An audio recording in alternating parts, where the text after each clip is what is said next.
Well, first of all, I'd like to congratulate Kirby and, Georgia's football team for winning the East. They've played tremendous football all season long, probably the most consistent team, the most dominant team um, all year. And I think, that's because of the competitive character they have, the great coaching staff that they have, and the good job that they've done together as a team. It's certainly a privilege and an honor for us to be in the SEC championship game. We think that's one of the best competitive venues, in college football, and certainly going to be a great challenge for our team to play what I feel is probably the best team in the country in this particular game. So, we're looking forward to that opportunity. Thank you, Coach. We will now begin questions with Michael Casagrande, AL.com. Go ahead, Mike. Yeah, is there an update on Brian Robinson, where he is this week in practice? We're doing some things with him today in practice and see how he responds. So it's going to be day to day. So we'll just have to see how it goes. Our next question will come from Nick Kelly of the Tuscaloosa News. Go ahead, Nick. Yeah, and for Darren Delcourt's ankles, where's he at heading into this game? Pretty much the same situation that B-Rob's in. He's been able to practice on a limited basis, and we'll see what he can do today, how he responds to it, and it's going to be a day-to-day situation as well. Next question comes from Mike Rodak. Go ahead, Mike. I'll make it one more injury question with Jalen Armour-Davis and how he's gotten through the week. Yeah, he's been able to do just a limited amount of things. He doesn't play a position where if he's not, full speed, he could be expected to play, but we're still going to sort of look at him on a day-to-day basis too and see how he progresses. So we'll just have to wait and see. Next question will come from Tony Salakis. Tony. Nick, given the way that this game's kind of played out and the talent of both quarterbacks on Georgia's roster, have you prepared for both of them for this game? And in addition, just what does each of them have to offer in terms of skill set, in your opinion? I think both the guys do a really, really good job with their offense. I don't think their offense changes significantly. I think, Sensen Bennett is very athletic. He extends plays. He's quick, fast, and has made plays with his feet, probably a little more. But their offense doesn't change. Both guys are very talented. Both guys do a really good job of sort of executing their offense. And, they run the football effectively. They have a great balance. They have good play action passes. They've got good skill guys outside. And they've got a good effective scheme when they do have to throw the ball, whether it's third down, 2 minute, whatever. So I don't see that they're going to do different things with these guys in the game. Coach, our next question comes from Chip Towers. Go ahead, Chip. Yeah, Coach, we haven't talked as much about your relationship with Kirby this year. I guess it's getting to be old hat, the fourth time you guys going against each other. But I just wonder, in a business that is so wickedly competitive, does any part of you been able to enjoy what he's been able to do at Georgia? Pretty much using your blueprint over there, the things he learned under you, and now he's, obviously trying to do that to use those principles to finally defeat you. Well, Kirby's done a marvelous job. He did a outstanding job in all the years that we were together. I don't know, it was 9 or 10 years. It was a long time, that we worked together, and he did as good a job as anybody that I've ever had on our staff. I knew that when he got his opportunity to be a head coach, he would do a really good job. He's bright, he's smart, he's enthusiastic. He does a good job in relationship with players. He's a good recruiter. So, he's done a great job there. And look, I'm always very gracious in terms of the gratitude that I have for what guys did when they were with us. And I understand that they do it well because they want opportunities themselves. And it's always good to, appreciate what they did for us, but also, there's some pride in it that they have gone on and done, very well in building their own program. And, Kirby just done a fantastic job. Next question comes from Lance McCurley. Go ahead, Lance.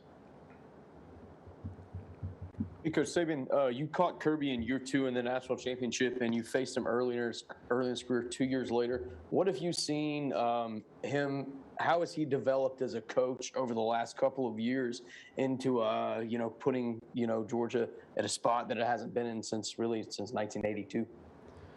Well, they were in the spot, 2 years ago or whenever it was, 2017, whenever we played in the national championship game. I think they have been in the spot, and I think Kirby's done a really good job the whole time he's been there. He's got really good players now. They're really well coached.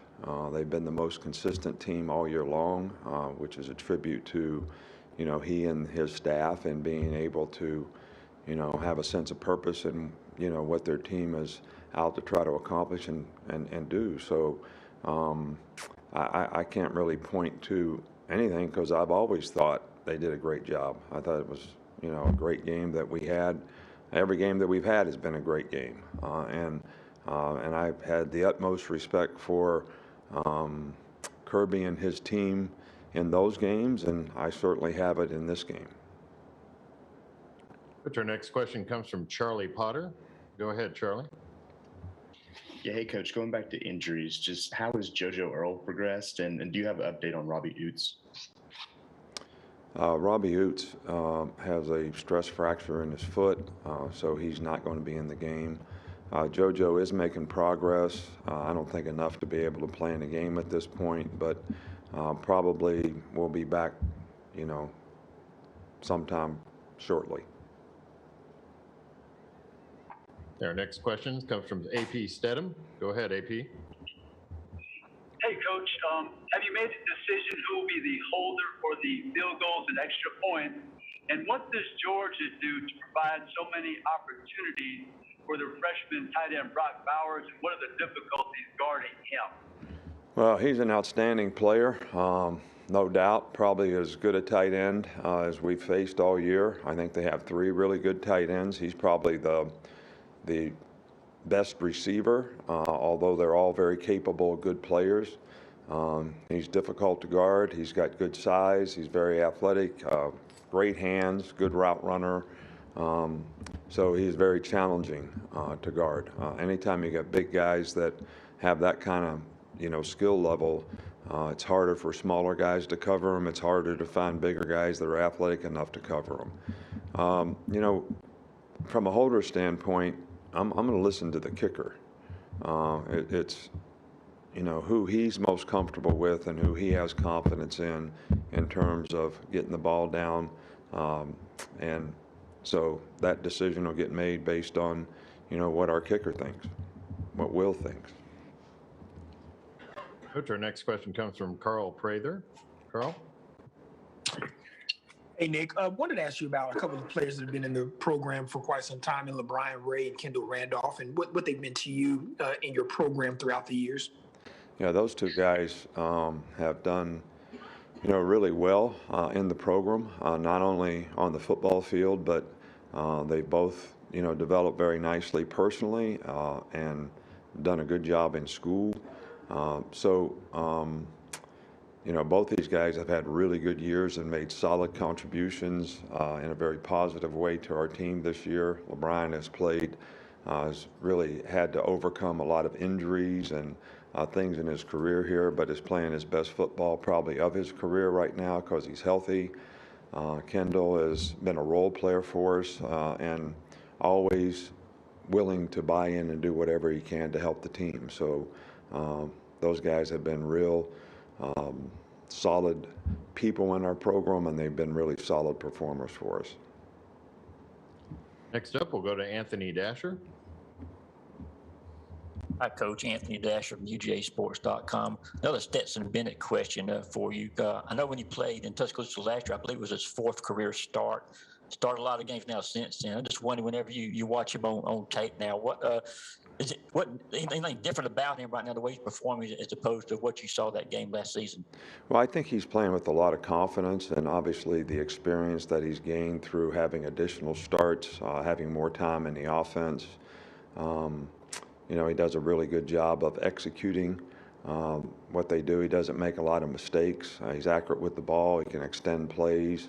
But I think he's really smart. He sees what the defense is going to do. He gets the ball out of his hand very quickly to the right guys for the most part. So, and I think those things sort of just develop with knowledge and experience. And I can definitely see, how that's benefited him in terms of the consistency that he's played with this year because he's been outstanding.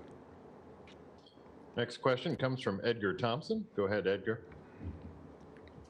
Yes, sir. Playing off an answer from earlier, what did Billy Napier bring to your program and that maybe foreshadowed his rise in the coaching ranks?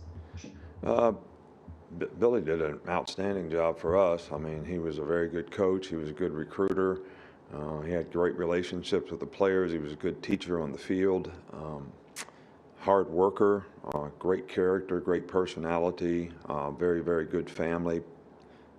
I mean, there's nothing bad that I could think of to say about Billy Napier in terms of what he did here. And no surprise to me because he's a very well-organized guy and does due diligence before he makes any decision about anything. Very calculated in terms of how he tries to do things in a very positive way for his organization. So not a surprise to me that he did really, really well when he got a head coaching job. And I think he'll continue to do well. Next question comes from Mike Griffith. Go ahead, Mike. Coach, we've seen you adapt and change over the years with the game, whether it's strategies, things like that. What about adapting and adjusting to teams and their personalities in terms of your ability to relate, motivate, maybe this year's team being a little bit younger and less experienced than the group you had last year, which seemed to be a little bit more self-governing? Right. Well, I think you make a good point. I think when you have an older team, you have, a little more maturity in terms of leadership, guys buying in, guys understanding exactly and believing in and trusting in what they, need to do to be successful.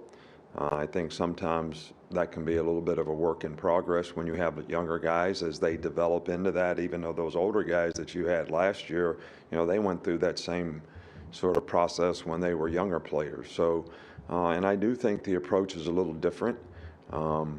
In terms of the patience that you have to have and just trying to be a good teacher every opportunity you have to try to get these guys to learn the lessons that's going to help them in life as well as going to help them be better players.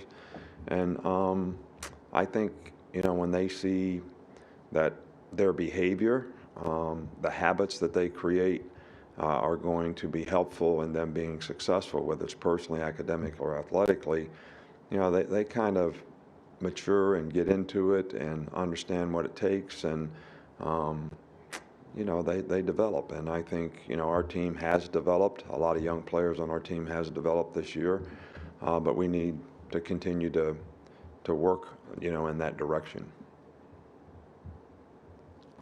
Again, if you have a question, use the raise the hand function. We'll go to Stephen Smith for our next question.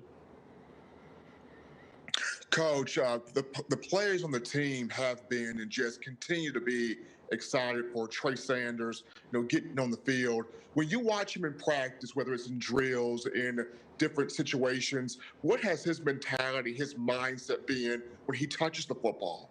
Yeah, I think, Trey has been through a lot. I think everybody knows the adversity that he's had to overcome with an injury, car accident.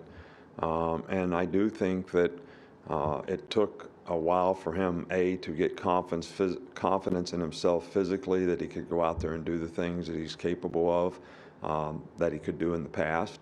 But I also think that the opportunities that he's had to play this year, the role that he has, a more significant role now, has also helped him develop, confidence and knowing that we trust and believe that he can go out there and play well and do a good job. I think is also something that always helps a player in terms of, the responsibility and accountability that he takes to go out there and do his job well. And I think he's done a, good job of that for us, and we have a lot of confidence in him, moving forward.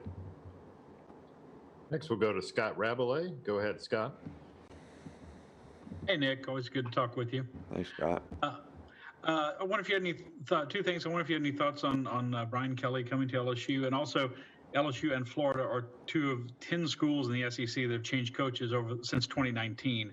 The only ones that haven't, you, Georgia, A&M, and Kentucky, as you probably know. I just wondering what concerns maybe that makes you have for the coaching profession, or the way things are heading with people's patience for trying to build a program. Well, to be honest with you, I haven't really thought a lot about it. I think everybody's got to make their choices and decisions and have the freedom to do that relative to what they choose to do professionally. I've always had a lot of respect for the coaches that you mentioned in terms of the job that they've done where they've been. But comments on, I haven't really thought about it. We're trying to get ready to play a game here, a very challenging game, and I haven't really thought a lot about what everybody else is out there doing, but trying to focus on what we need to do here. Hey, Coach, next we'll go to Mark Weiser. Go ahead, Mark. Nick, the offense under Todd Monken in his second year, how does it look different than last year, and certainly the Georgia offenses you saw in 17 and 18 when you went up against them?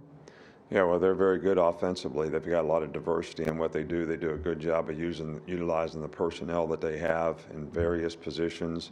They've got a lot of good skilled players, a lot of good running backs. I think does a good job of quarterback efficiency in terms of what he does, the system that he has, and those guys have responded very well at the quarterback position as well. But I just think it's not a different offense. I just think it's an offense that is a very difficult offense to defend, but one that they just do a really good job of executing. And you can tell that there's been seasoning with the players, and their knowledge and experience of what's expected of them is really improved as they've grown in the offense. And they're very, very good in terms of what they do. And I think it's a good system. It's well implemented, and the players do a really good job of executing it. Next question comes from Allison Mastrangelo. Go ahead, Allison. Hey, Coach Saban, it's not very often that your team is considered an underdog, but now you're going up against #1 Georgia. So how is your team dealing with the pressure of playoff implications, already coming in with one loss, and kind of making this a must-win situation for you guys?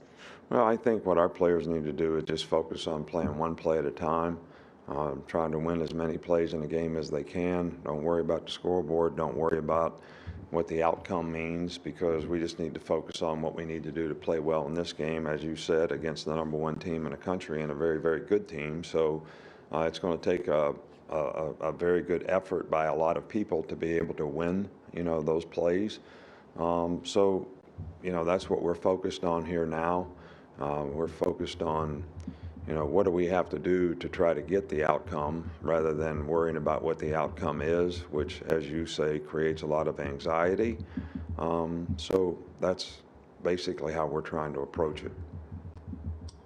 Next question comes from Lane Higgins. Go ahead, Lane. Hey there.